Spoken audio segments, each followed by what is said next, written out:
Hello students, welcome to global online. This is Ankita सूद।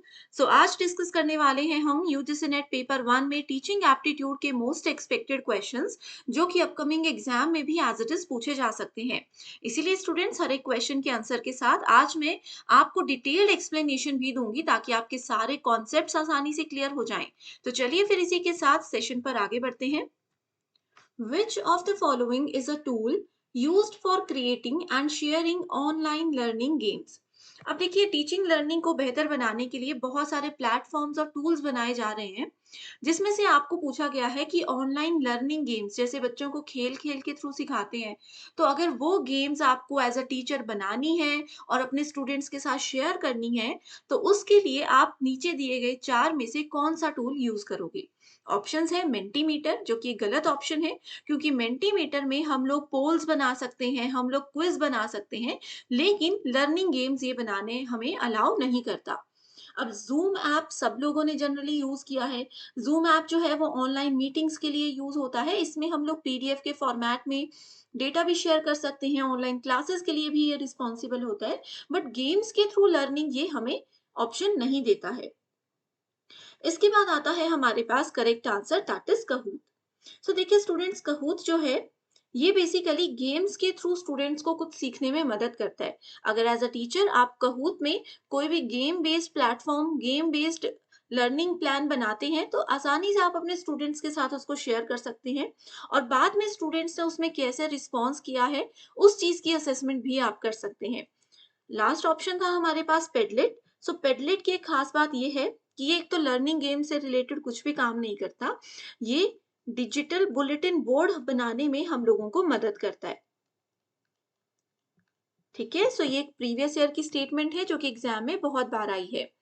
आगे बढ़ेंगे, लेकिन उस पर जाने से पहले बता दूं कि पेपर 1 प्रिपरेशन के लिए कंप्लीट कोर्स हम लेकर आए हैं, जहां पर स्टूडेंट्स आपको डेली लाइव लेक्चर्स के साथ पेपर से पहले पूरा सिलेबस कवर करवाया जाएगा। साथ में प्रीवियस ईयर क्वेश्चंस और एक्सपेक्टेड क्वेश्चंस के साथ 2 से 3 बार पूरे सिलेबस की रिवीजन भी करवाई जाएगी। अपडेटेड मॉक टेस्ट है यहाँ पर आप लोगों के लिए, जो कि हिंदी और इंग्लिश में अवेलेबल है। हर एक सवाल जो रिवीजन के लिए आपको दिया जाता है, उसके साथ ईजी एक्सप्लेनेशन दी जाएगी, ताकि कभी भी आपको कोई बुक रेफर ना करनी पड़े, आसानी से आप अपने कॉन्सेप्ट्स यहाँ से ही क्लियर कर सकते हो। न्यू बैच 1 मई से स्टार्ट हो रहा है, जिसको ज्वाइन करने के लिए आप गिवन नंबर्स पर व्हाट्सएप के थ्रू कांटेक्ट कर सकते हो। साथ ही स्टूडेंट्स, डेमो क्लासेस जरूर देख लीजिए, जो कि ग्लोबल ऑनलाइन ऐप में अवेलेबल हैं। स्टोर सेक्शन पर सर्च बार में लिखिए यूजीसी नेट 2025 पेपर 1। कंटेंट पर जाकर आप देखेंगे डेमो क्लासेस के साथ में रिकॉर्डेड कोर्सेज भी अवेलेबल हैं, जिसमें आप अपने टाइम के अकॉर्डिंग कभी भी किसी भी यूनिट से तैयारी शुरू कर सकते हो। एंड कंप्लीट मॉक टेस्ट भी आपको यहाँ पर दिए जा रहे हैं आपकी बेहतर रिवीजन के लिए। स्टेटमेंट 1 बोलती है, Meta cognition is the understanding about once own use of language. देखिए, सबसे पहली एक इंपॉर्टेंट टर्म ये है कि मेटा कॉग्निशन का मतलब क्या होता है। कॉग्निशन का मतलब होता है मेंटल एबिलिटीज, ये पूरे टीचिंग एप्टीट्यूड में आपको रहेगा। ठीक है, कॉग्निशन का मतलब होता है किसी व्यक्ति की मेंटल एबिलिटीज की, वो किस तरीके से चीजों को याद रख पा रहे हैं। और मेटा कॉग्निशन होता है जब एक व्यक्ति अपनी मेंटल एबिलिटीज को समझता है कि यस, मुझे 3 बार पढ़ने से ही याद होगा, मुझे सुबह जल्दी उठकर पढ़ने से ही याद होगा। जब आप ये चीजें समझ जाते हो, ठीक है, अपने बारे में अपनी मेंटल एबिलिटीज समझते हो, that is called meta cognition. It is the understanding about one's once own use of language, तो ये बिल्कुल गलत ऑप्शन है। ठीक है, स्टेटमेंट 2 बोलती है, mnemonics is the knowledge about own thinking process. ये जो यहाँ पर डेफिनेशन लिखी है ना, knowledge about own thinking process, ये डेफिनेशन है मेटा कॉग्निशन की। तो इसलिए सेकंड ऑप्शन भी हमारे पास गलत है, तो both the statements are false. ठीक है, डायरेक्ट आपको जो न्यूमोनिक्स की डेफिनेशन है वो ऑप्शन 1 में दी गई है, कि अपनी लैंग्वेज को, अपनी चीजों को आप कैसे याद रख रहे हो, भाषा के प्रयोग की समझ जो होती है वो न्यूमोनिक्स होता है। और अपनी थिंकिंग प्रोसेस को समझना, अपने दिमाग की एबिलिटीज को समझना मेटा कॉग्निशन कहलाता है। Which of the following approaches to the study of reality suggests that only knowledge gained through experience and senses is acceptable? तो देखो, इस क्वेश्चन में आपको कुछ समझने की जरूरत नहीं है, कीवर्ड आपको बताऊंगी। कभी भी कोई नॉलेज जो व्यक्ति अपने एक्सपीरियंस को, पुराने एक्सपीरियंस को यूज करके कर रहा है और अपनी सेंसेस के साथ कर रहा है, सेंसेस का मतलब यहाँ पर हो सकता है ऑब्जर्वेशन। ठीक है? कई बार होता है ना, हम सिर्फ चुपचाप बैठे हैं और सामने वाले लोगों को ऑब्जर्व कर रहे हैं, नोटिस कर रहे हैं। तो अगर कभी भी ऐसी अप्रोच की बात हो रही हो, that means we are talking about empiricism. Empiricism लिखा होगा या फिर एम्पिरिकल अप्रोच लिखा होगा। इसको याद रखने का एक तरीका बताती हूँ। जैसे एम्पायर होते हैं, वैसे एम्पिरिकल याद रख लो। एक जैसी सुनने में एक जैसी टर्म है ना, एम्पायर, एम्पिरिकल। ठीक है? तो एम्पायर क्या करता है? एक एक्सपीरियंस व्यक्ति होते हैं, तो ये एक्सपीरियंस हो गया। वो क्या करते हैं? गेम को ऑब्जर्व करते हैं, फिर बताते हैं कि कौन जीत रहा है, कौन हार रहा है ना? कौन आउट है, कौन नहीं है, हर चीज़ अपनी ऑब्जर्वेशन सेंसेस के थ्रू बताते हैं। तो इस तरीके से आप रिलेट करके चीज़ों को याद रख सकते हो। ये पूरे टीचिंग एप्टीट्यूड और रिसर्च एप्टीट्यूड में इसमें से रिलेटेड सवाल बनते हैं। स्टूडेंट्स, अगर आपको ये सेशन पसंद आ रहा है और आप चाहते हो कि मैं कंटिन्यू करूं, इसी तरीके से यूनिट वाइज इंपॉर्टेंट क्वेश्चंस लाती रहूं, तो मुझे कमेंट करके जरूर बताइए कि अगली कौन सी यूनिट के क्वेश्चंस आप मुझसे चाहते हो। Which of the following are subdivisions of implicit that is unconscious memory. अब देखिए स्टूडेंट्स, ये क्वेश्चन आप लोगों से पूछा गया है टीचिंग एप्टीट्यूड के लर्नर्स मेमोरी नाम के टॉपिक से। अब हर व्यक्ति की मेमोरी होती है, जैसे हम देखो कई बार बैठे हैं, एकदम से अचानक से कोई पुरानी बात याद आ रही है, हम उसको याद नहीं करे, वो अचानक से मन में आ रही है। या बहुत साल पहले बचपन में कोई गाना सुना करते थे, वो गाना एकदम से हमारे दिमाग में आ गया, हमने उस गाने को याद नहीं किया, हमने उस गाने को रिकॉल नहीं किया, वो खुद हमारे दिमाग में आ गया। तो इस मेमोरी को इम्प्लिसिट मेमोरी बोलते हैं।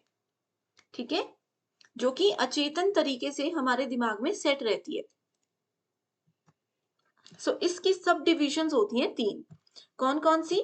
एक होती है प्रीमिंग, ये इसको प्राइमिंग भी बोलते हैं, प्रीमिंग, प्राइमिंग आप कुछ भी बोल सकते हो। दूसरी होती है क्लासिकल कंडीशनिंग इफेक्ट और तीसरी होती है प्रोसीजरल मेमोरी।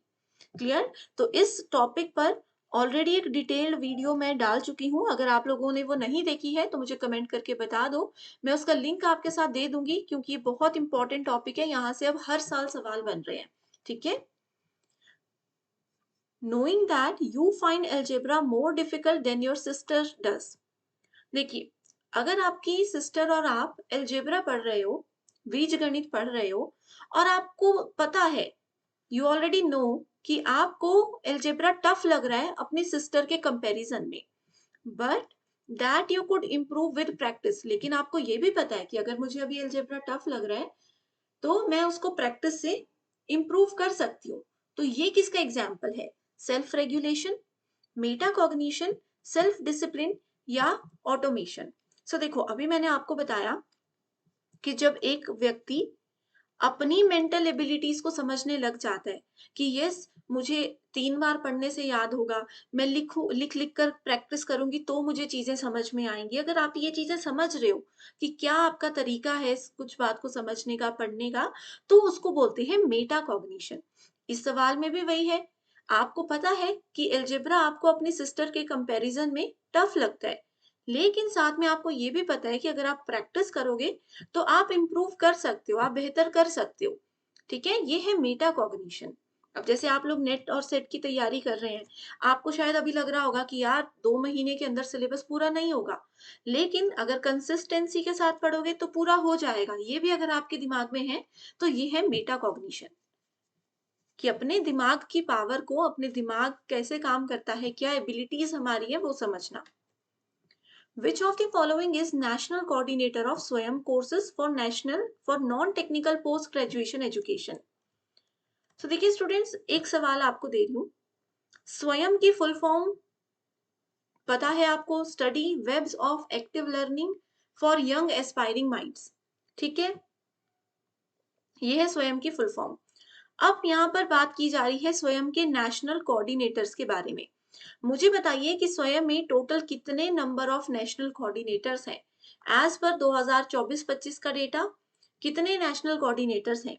ये आपने मुझे कमेंट करके आंसर देना है। अगर नहीं पता तो भी बता दो, मैं आपके साथ डिटेल्ड वीडियो का लिंक शेयर कर दूंगी। यहाँ पर लिखा है, सवाल बोल रहा है नेशनल कोऑर्डिनेटर ऑफ स्वयं courses for non technical post graduation education. अब देखो, AICTE जो है ये टेक्निकल कोर्सेज हैं, हमसे नॉन टेक्निकल पूछा है, तो इसको तो हम आसानी से हटा सकते थे। सेकंड ऑप्शन है रिसर्च से रिलेटेड, ऑप्शन में नॉन टेक्निकल बोला है तो ये रिसर्च के अंडर भी नहीं आएगा। एनसीईआरटी क्या होता है? एनसीईआरटी बेसिकली स्कूल एजुकेशन के लिए काम आता है, तो पोस्ट ग्रेजुएशन के साथ इसका कोई लेना देना नहीं है, तो ऑप्शन नंबर 3 भी गलत हो जाएगा। तो लास्ट ऑप्शन बचता है यूजीसी। अगर आपको सही आंसर नहीं पता हो कभी, तो आप गलत आंसर्स को हटाते रहोगे ना लॉजिक लगाकर, तो ऑटोमेटिकली सही आंसर तक पहुंच जाते हैं। अब इसको याद रखने का ट्रिक भी ये है कि यूजीसी नेट एग्जाम हम दे रहे हैं।